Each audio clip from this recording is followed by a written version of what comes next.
Hello, everyone, and welcome back to the Social Media Decoded podcast, the number one podcast to help you understand social media better so that you grow your business, get more clients, and monetize. And today I'm excited because we're talking to my friend Danyah all about social media strategies, but also video podcasting, which is a hot topic right now. So thank you so much for joining us on the Social Media Decoded podcast. I am excited to chat with you today. How are you? I'm good. Thank you so much for having me. I'm excited for this as well. Yes. So I know something really cool about you, but I would love for you to tell us a little bit more about your background. How did you get started in social media and how did you start your business? Yeah, totally. So, we were talking a little bit before the podcast. I started also in 2012 working in social media, helping nonprofits do tweets. Like it was like back then, there was not a structure for content creation. And I kind of fell into the 2010 beauty influencer YouTuber space and loved YouTube. And then I worked in the film industry for several years and did the traditional media side of things. And then in 2018, I started what I thought was going to be a social media agency. And it was not, looking back, I'm like, oh my gosh, I knew nothing. But at the time, I had all the hubris and whatnot. And that was right around the time that Gary Vee was launching Empathy Wines and all of those different things. And I remember seeing their video that they had created in house. It was beautiful, but it was very corporate and it was geared towards like distribution. And I remember being like, well, nobody in his audience is going to share this. This is not fun. And I was like very on the Gary Kool-Aid, listening to everything and absorbing everything as a consumer. And so I recut something. And I remember the morning of, I tweeted it at him, which I wasn't big on Twitter, but that felt the most accessible. And I tweeted at him. He retweeted it and pinned it immediately. Like, I know I lost it. And that was like the first time I saw a piece of content really get the kind of numbers that you can see on places where people are resonating with stuff. And so I walked into the living room and I was like, oh my God, Gary just retweeted my video. He's like posting on Twitter. My mom was like, go in there and apply for that job. And they have a residency job. So I was living in Gilbert, Arizona. I was not in New York. And I ended up getting it. It was December. I got my first interview and I was living in New York by February. So it was like everything Gary does, it was very efficient, very quick. Um, Spent 2 years on the team, living in New York, learning just amazing amounts of stuff. And then the pandemic happened. And I was like, okay, well, I don't want to be in New York during this pandemic. It was like very scary. I was right across from where they were building a field hospital. And I was like, this is just more than I can manage. So I moved back to Arizona. And at the same time, I transitioned off of Gary's team into client work with Vayner. And I worked another year with them in the agency side, again, learning a ton. And then I just decided it was time for me to go out on my own and kind of go after my own stuff. And when that ended, I just went full force. And, a couple months later, I had my first client in social media. And then flash forward 3 years, about a year ago, we kind of were doing stake on like client experience and what things looked like for the business. We grew very quickly. We went from 0 to 6 figures in less than 8 months. And so I'm very blessed and grateful for that. But I was kind of zooming out and being like, my clients are burned out. I'm burned out. I don't feel like we're getting the results we could be getting. And they're CEOs, they're not content creators. And so I was like, okay, I need to zoom out as the strategist and look at it and say, how can I help them get what they want? Maybe it's the Gary model, maybe it's not, but get what they want, get the results they need for their business without absolutely putting them through the wood chipper. And so we made a massive pivot and we went full force into podcast. My experience is very heavily in video. And so we specialized in video podcasts, and that's what we've been doing since. We've seen insane results. And it was luckily like at a time where people were more receptive. YouTube had just rolled out shorts, and it's been a lot of fun. We're just really enjoying the podcasting world. Well, I am talking to the right person. What an amazing story. And I love hearing other stories of entrepreneurs who have, went through the pandemic and started businesses. I've at least talked to at least 10 people, y'all. Y'all know on this podcast, at least 10 people whose businesses have flourished during that time. Mm-hmm. And it is just so inspiring to listen to what you said, how you put yourself out there. And Gary V, you got to work for Gary V. Like, who would have Yeah, thought? Like, so you all, if you're listening, what I got from that is put yourself out there. You don't know who's absolutely. watching, and any opportunity can be right at your fingertips. And you were able to take Absolutely. I all say of that all that. the time. It's one of Yeah. those things that, like, you are not competing against the hundreds of thousands of people that want that opportunity. You're competing against the thousands of people that actually asked for it. And there's a lot less competition out there going after these big opportunities than you think. A lot of people are looking at it and wishing they could get it. They're not taking action or they're not going after it. And so, you're really competing against the people that are taking action. Wow, I love it. And we were just talking before on the pre-show about video podcasting, so I'm so interested in diving deep.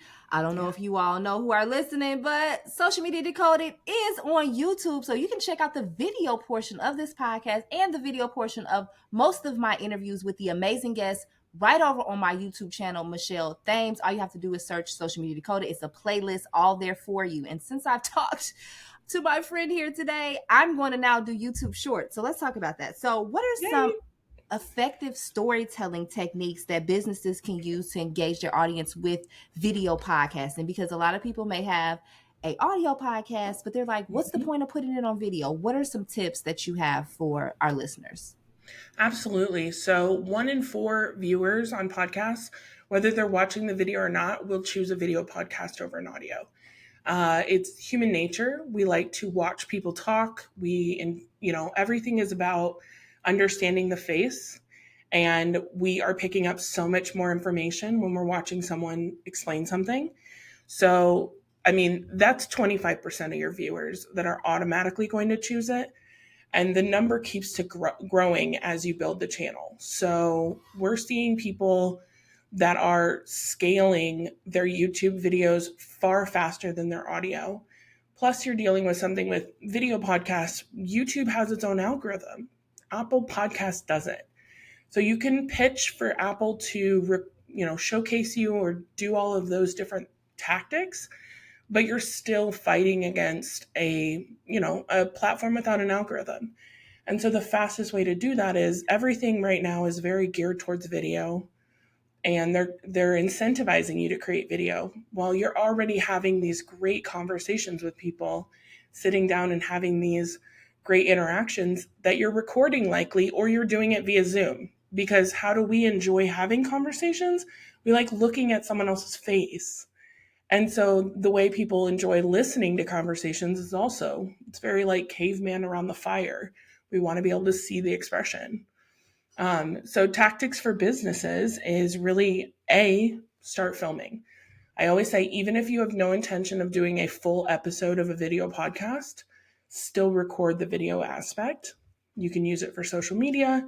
You can use it down the line if you want to pull clips for videos. You don't have to upload the entire episode in form of a video, but you have to record it. Otherwise, that information's gone. And then for storytelling, really looking at when you're clipping those shorter clips, making sure that you're doing it with the platform that you plan on posting it in mind. I see a lot of people posting clips from podcasts that are very snipped from the episode. They do great maybe on a long form. You're taking a long form idea and you're trying to make it into a short form content. And so the reality is that if you can take that and you can keep it with Instagram or TikTok or YouTube in mind, you're going to automatically produce a punchier, faster clip. One of my favorite things is like there's a Stephen King quote that he says, "You have to kill your darlings." I think so many times when hosts, especially, are editing their own content, it is really difficult. You're like, you have the full context of the episode. And so trying to trim it down into 30 seconds, you want to leave all those nuances in, but you kind of have to step away and realize that those nuances mean nothing to the person that's scrolling on Instagram didn't hear the full episode and may or may not listen to the full episode. So how can I take a moment and make it a clip that is going to be valuable and really precise for that viewer? And if you can put that hat on when you're making clips, you'll have so much more success in the short form area. Ooh, that was just a masterclass that you just gave us right there. So I hope you all were listening. And yes, I definitely agree. I do not edit the podcast because it's just, I can't even think. It's so many amazing clips in here. I would be all day. Shout out to the podcast team for editing the podcast. And these clips will not go unused, podcast team. By the time you listen to this episode, we will have a Social Media Decoded Podcast Instagram page. So the Instagram page is at Social Media Decoded Pod, P-O-D. Make sure you follow us, okay, for all the latest and greatest Social Media Decoded. I appreciate you all for following my personal page, but it's time, as this episode is right on time, it's time to move towards the video. So I love that. I want to also talk about social media strategy because 2023 is big on video. Now, I know we are getting close to 2024. I know it's hard to even think about that, but what are some trends that you're seeing that you know are going to continue into our future, and what should we be paying attention to? Yeah, absolutely. I think the biggest trends that we really want to focus on, especially from the context of a business creator, is you're selling a product or a service. You're not a content creator as your first and foremost. So it's about building storytelling around your practices, not about creating content for content's sake. And so a lot of the businesses we work with, when they first come on, they're like, oh, we don't want to show behind the scenes. We don't want to show this person. And it's like, you have to introduce yourself to your people because there's 1,000 other products that look exactly like yours, and they're not going to buy it for the product. It could be the best product in the world, but if they don't know who you are and they don't know your story, they're not going to care. So storytelling, and I was just having this conversation the other day with one of our clients. It's not about creating a start to finish linear storytell like we've seen in movies or things like that. It's about creating content that is going to hook the viewer and bring them on a journey. So, for example, think how a movie is told versus how a TV show is told. You're not giving everything away in the first episode of a TV show. And it's a great way to kind of counterbalance how much content they want from us, the platforms and consumers nowadays. You need to create those bite-sized moments, those little episodes of your overall story.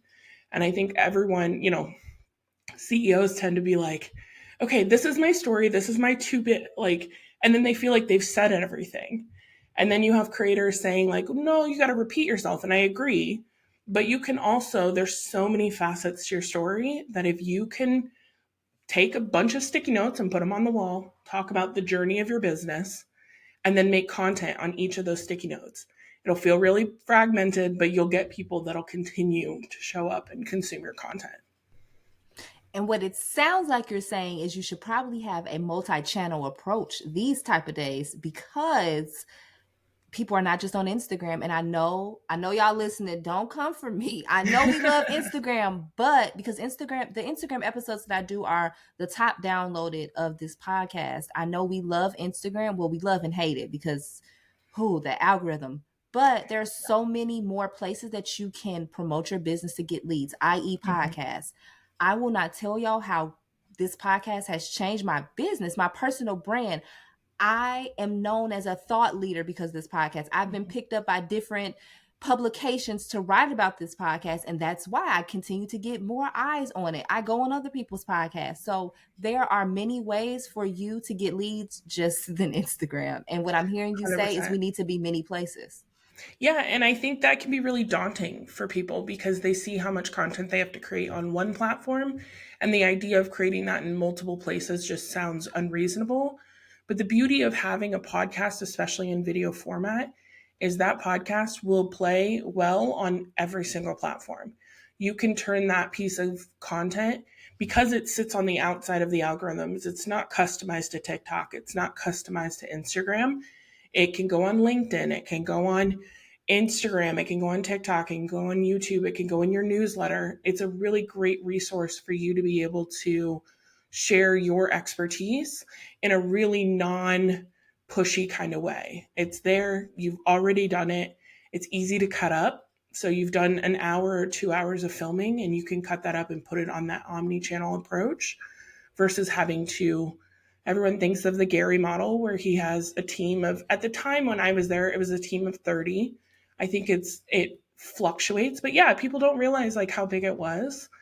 And there were 6 video editors working full time, and then multiple, videographers that were following him. Like it's a much larger system than we think. And I think we hold ourselves to that pressure and that standard when in reality, like you just need to get out there and you need to talk about what you have, and what you are creating today is enough. It just needs to be utilized. You got to get the full squeeze out of that orange. Oh, I was over here clutching my pearls because you said 30 people, 6 Yeah. editors. I think You it was all, 32 at one please, point. Yeah. please do not put yourself to these Gary Vee standards. No. You are a solopreneur. You cannot produce that amount of content. Yeah. And I you shouldn't have recently just got a VA, and Mhm. I cannot produce that amount of content. Nobody can. Even though I Yeah. could probably do this with my eyes closed, I cannot produce that amount of content. So let's stop putting ourselves to that requirement. Like, you do not have to do those many videos.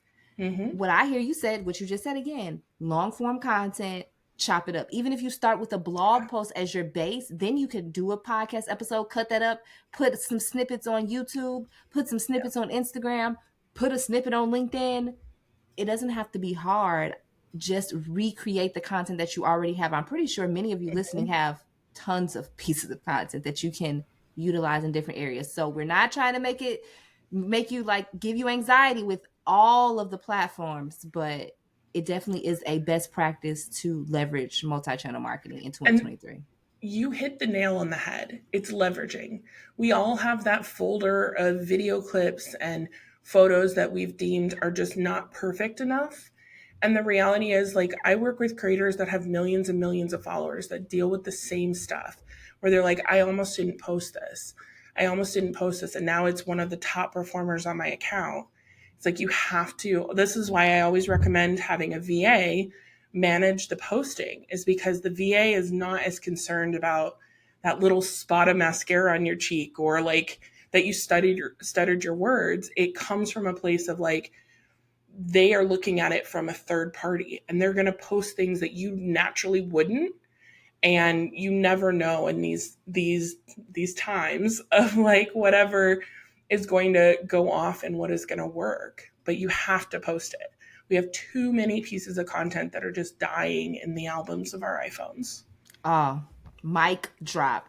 Too many pieces of content dying in your iPhone. Post it today and Mm-hmm. get it over with so you can blow up tomorrow. It can happen. It can Yeah. literally happen. So don't say I didn't tell you could blow up tomorrow. I mean, don't take that literal, because it's going to take some work, but it's possible. It's possible. This has been such a great episode, and before we head out, I have my favorite part of the podcast where we talk about books and resources that have helped you along your entrepreneur journey. So, would you like to Mm-hmm. share any of your favorites with the listeners here today? Yeah, totally. So I've got a couple. One that is not necessarily entrepreneurial, but we were talking about before the podcast being a little more woo. And it's Big Magic by Elizabeth Gilbert. Favorite book. I love it so much. I listen to it once a year. I think it's just like a really incredible introspection on what creativity is. And I don't think we look at it enough because it's so integrated into our lives. So very highly recommend that book, whether you're starting a business or just trying to create content.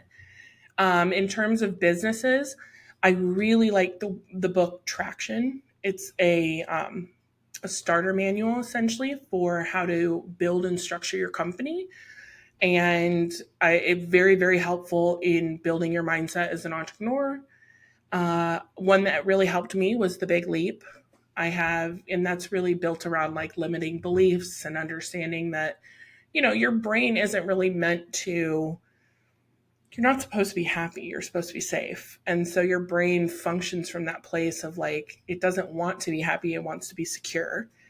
And kind of getting past that mindset of like, yes, I understand this is comfortable, but we're going to go over there and we're going to do that.